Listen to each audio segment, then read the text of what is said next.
hambatan kesuksesan yang orang belum tahu. Nah sebelum lanjut belajar bersama dengan guru-guru kita saksikan dulu tayangan yang berikut ini. Mic-nya dipakai atulah Bu, nggak kedengeran ya, langsung dipakai ya. Ayo kita pulang Bu, takut nantinya gurunya begitu juga sama anak kita. Ya udah, ayo kita balik aja. Tunggu, ini kita lagi mau belajar sama guru-guru kita, temanya bagus banget kok malah mau pulang. Iya. Atuh Mak. Udah, Kak Bu, aku Caca. ada di belakang loh. Bu, sini. Sini. Ibu sini ya. Bu, tidak semua guru begitu. Iya. Cuma oknum aja. Mm-mm. Jangan disamaratakan. Betul. Ya, Bu ya, kita tetap baik sangka sama guru-guru. Jangan cuman karena setitik Ya Nila. nila rusak susu. Segolang. Nah karena saya yakin insya Allah guru-guru Indonesia punya akhlak yang baik. Yang Iya, benar bisa menjadi contoh. tidak buat gampang murid-muridnya. orang jadi guru. Iya. Mungkin ada masalah di rumahnya saya nggak tahu. Betul. Makanya harus tenang dulu. Ibu dengan siapa Bu? Heni. Ibu Heni. Ibu layani. Ibu Layani. Ibu Memang ibu masih punya anak sekolah? Cucu. Oh, cucu. Lucu maksudnya Ustadz Maulana. Baiklah Ibu silahkan kembali ke tempat duduk. Kasih tepuk tangan dulu Bu. Buat temen-temennya nih Masya Allah. Jamaah. Yeay. Ayo fokus kita mulai belajar lagi nih bersama dengan Habib Usman. Habib gimana caranya ya Bib ya supaya kita bisa menahan diri, menahan lidah nih gitu. Tahan supaya nggak gampang untuk mencela atau mencemooh orang lain. Mencemooh tuh maksudnya tuh artinya merendahkan orang gitu ya Bib ya. Meremehkan. Meremehkan orang. Gimana caranya supaya kita bisa punya akhlak yang baik tanpa mengecilkan orang lain? Mohon tausiahnya. Ya akhir Ustadz Maulana, Caca, Ustazah. Bismillahirrahmanirrahim. Allahumma salli ala sayyidina Muhammad wa ala ali sayyidina Muhammad. Ingat. Wa qala Rasulullah sallallahu alaihi wasallam la tasubbanna ahadan. Seorang sahabat Rasulullah menghampiri Rasulullah, "Ausini ya Rasulullah, berikan aku wasiat ya Rasulullah." Apa kalimat Rasulullah? Janganlah kalian mencela orang lain. Karena apa? Dengan mencela orang lain akan menjadikan kalian menjadi hamba Allah yang hatinya kotor. Menjadi hatinya kotor, hasut, dan menjadikan hati kita itu syirik, dengki dan lain sebagainya. Karena ketika kalian menghinakan orang lain maka kalian menjatuhkan orang lain. Apalagi membuat orang lain tersebut Anda remehkan, Anda hinakan. Kalau sudah meremehkan, al-kibru batrul haq wa gamatul nas.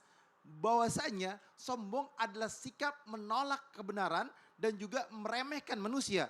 Kalau sudah meremehkan manusia, di sini dijelaskan la yadkhulunal jannah man fi qalbihi mithqala dzarratin min kibrin. Enggak akan masuk surga siapapun yang memiliki sifat sombong walaupun seberat biji zarah.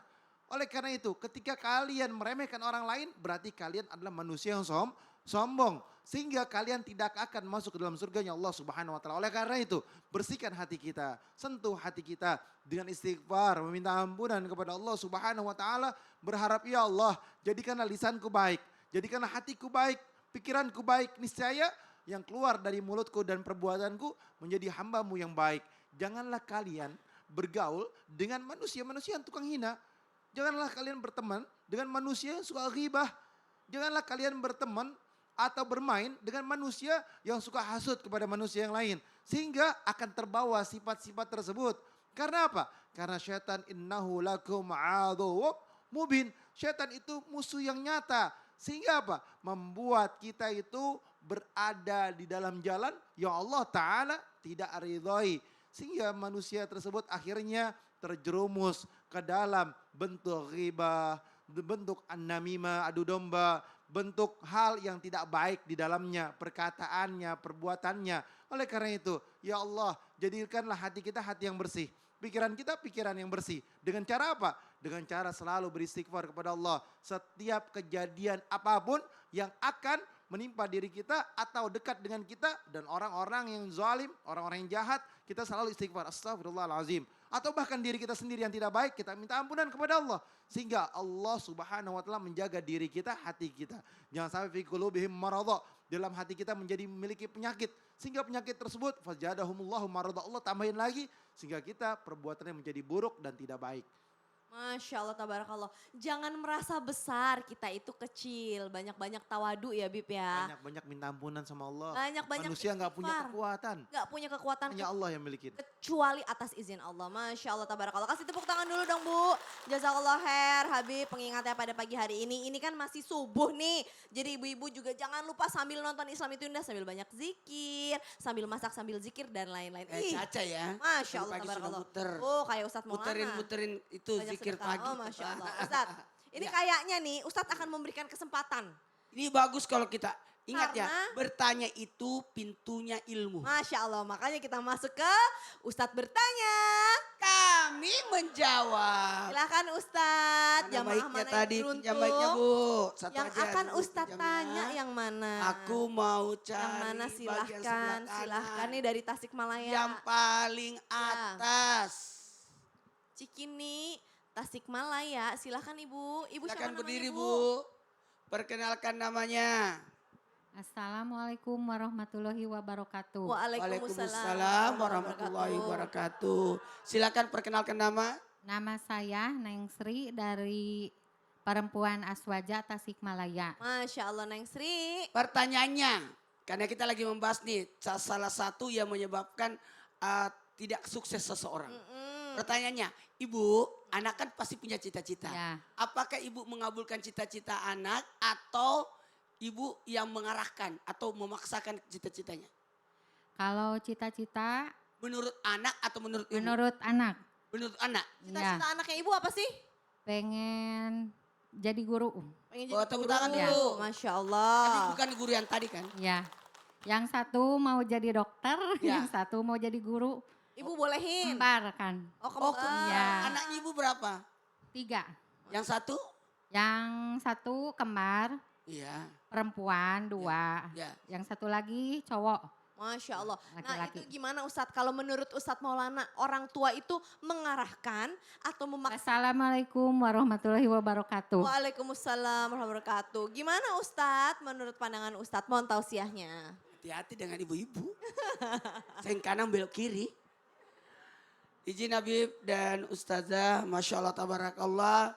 Terima kasih banyak tim Islam itu yang mengangkat tema ini. Mengantarkan kita buat optimis. Jangan sampai justru kita yang mengambat kesuksesan seseorang. Apalagi justru kita sebagai orang tua yang mengambat kesuksesan anak. Salah satu yang mengambat kesuksesan seseorang ataupun dalam hal ini anak. Jangan sampai kita mengkekang keinginan anak dalam menggapai cita-citanya. Selama masih baik, iakan. Selama masih bisa, insya Allah. Itu bagian daripada doa seorang anak. Maka agar sesuai, agar anak sukses, maka ikuti bagus. Tepuk tangan tadi Ibu. Keinginan anak. Cuman sebagai orang tua harus mengarahkan. Silakan nak mau jadi apa? Karena didiklah anakmu sesuai zamannya. Jangan sampai kita egois dengan cita-cita kita yang tidak kesampaian, justru dialihkan ke anak. Contoh ini ya contoh. Saya kan dari dulu memang mau jadi guru. Seandainya saya bercita-cita jadi polisi, tahu diri. Kenapa Ustadz? Ya nggak nyampe. Puas banget ya ketawanya. Terus aku arahin ke anak saya. Ya anak saya kan pasti tingginya nggak jauh dari saya. Oh genetik ya, sesuai genetik. Iya. Jadi kita harus nyadar diri. Tapi sebagai orang tua harus mempersiapkan bekal buat anak. Jangan sampai anak ditinggalkan dalam keadaan lemah fisiknya, lemah ilmunya, pokoknya tidak boleh. Harus kita sebagai orang tua mempersiapkan bekal-bekal anak. Salah satunya adalah cita-cita. Saya senang nih kalau kita berhadapan dengan anak, kita tanya cita-citanya. Kenapa? Berarti anak itu ada peluang hidup lebih panjang. Berharap. Masya Allah. Jadi sebagai orang tua mengarahkan ya. Mengarahkan. Memberi pertanyaan itu open-ended question. Waduh. Bukan pertanyaan yang kamu harus ini. Tapi kalau menurut kamu gimana? Lebih baik begini atau begini? Jadi membiarkan anak berpikir. bagus. Masya Allah memberikan ruang. Jangan memaksakan Baik, anak. jazakallah atas khair kehendak Ustadz kita. Maulana. Kasih tepuk tangan dulu dong. Jamaah. Pasti pada pengen nanya kan sama guru-guru kita kan? Langsung aja deh kita masuk ke segmen Tanya Dong Ustadz. Kami semua tanya dong Ustaz. Tangannya Bu yang tinggi Bu, siapa yang mau bertanya? Bapak-bapak juga boleh. Ayo angkat tangan, angkat tangan, angkat tangan, angkat tangan. Oke, saya kasih kesempatan yang sebelah sini dulu deh. Nih kayaknya paling semangat ibunya. Silakan Ibu. Assalamualaikum warahmatullahi wabarakatuh. Waalaikumsalam warahmatullahi wabarakatuh. Tanya dong Ustadzah. Silahkan. Perkenalkan nama saya Dewi Kurotu Aini dari Perempuan Aswaja Kota Tasikmalaya. Bu Dewi pertanyaannya apa silakan. Pertanyaannya Ustadz, bagaimana kita bisa mengetahui kalau tempat usaha kita terkena sihir Ustadzah? Kadangkala bisa menghambat kesuksesan kita. Kadang dari orang lain, salah satunya sihir Ustadzah. Subhanallah pertanyaannya bagus banget. Ibu Dewi terima kasih banyak. Mau nanya sama Ustazah Nada ya. Ya. Wassalamualaikum warahmatullahi wabarakatuh. Waalaikumsalam warahmatullahi wabarakatuh. Bener juga ya Ustazah ya, kadang-kadang kitanya udah baik-baik, orang ngirim-ngirim sihir. Naudzubillah min dzalik, hari gini masih aja begitu-begitu ya Ustazah ya. Naudzubillah kayak zaman Nabi Musa. Nah, iya, Naudzubillah betul. min dzalik udah Sampai sekarang masih ada ternyata ya. itu udah kelewatan lah maksudnya. Udah terlambat, udah nggak zamannya gitu Udah loh. nggak musim Subhanallah. harusnya ya. Tapi masih aja ada. Nah, ya. itu apakah bisa menjadi penghambat kesuksesan kita? Mohon Ya. tausiahnya. Baik, Masya Allah. Terima kasih Kak Caca, izin Habib dan juga Ustadz Maulana. Masya Allah, bismillah, alhamdulillah, wassalatu wassalamu ala rasulillah. Ini jamaah bertanya, insya Allah juga mewakili ya. Jamaah yang ada mungkin sedang menyaksikan pada pagi hari ini.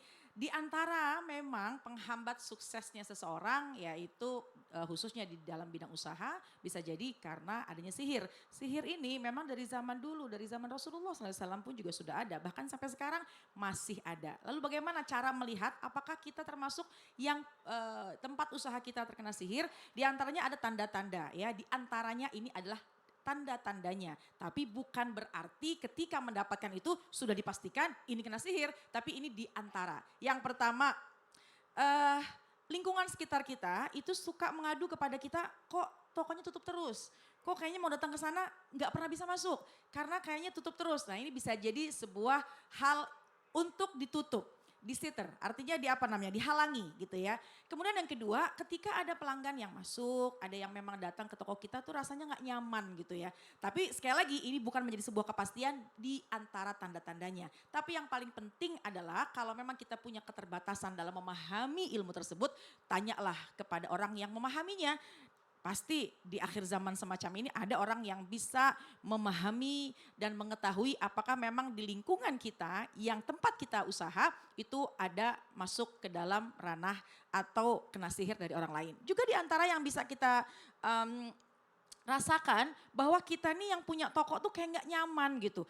Bahkan suka bermimpi-mimpi yang nggak baik, kemudian ada tidak nyaman dalam hati. Bahkan kita ini jauh dari kebaikan, jauh dari membaca Al-Quran, jauh dari hal-hal yang mendatangkan keberkahan. Nah ini yang bisa juga kita jadikan catatan. Tapi sekali lagi bukan selalu, tapi di antara tanda-tandanya. Yang paling penting udahlah tanya sama orang yang memang mumpuni dalam keilmuannya. Oleh karena itu kalau kita mau buka usaha dianjurkan dalam Islam, kemudian juga anjuran dari baginda Rasulullah SAW ketika kita mau buka warung, kita mau buka usaha, bahkan ketika kita mau bekerja keluar rumah, maka ucapkanlah Bismillahi amantu billah. Tawakkaltu 'alallah la haula wala quwata illa billah. Karena ketika kita mengatakan semacam itu, malaikat itu menyampaikan pesan seolah-olah ada di dekat kita, kemudian Allah akan mengatakan hudita wa kufita, kau akan mendapatkan petunjuk.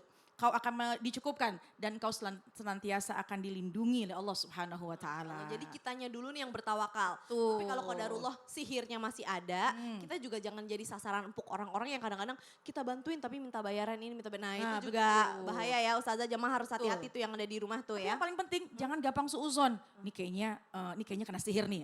Jangan Auzubillahi gampang mindzalik, suuzon. subhanallah. Tanya sama yang mumpuni dalam keilmuan. Baik, jazakillah khairan kasihan. Sama-sama. Terima kasih banyak Ustazah Nada. Kasih tepuk tangan dulu dong Bu. Nah jamaah Islam itu indah, habis ini kita masih akan lanjut nih belajar karena temanya Masya Allah banget. Pengen sukses pastikan, jadi jangan kemana-mana, tetap di Islam itu indah. Jamaah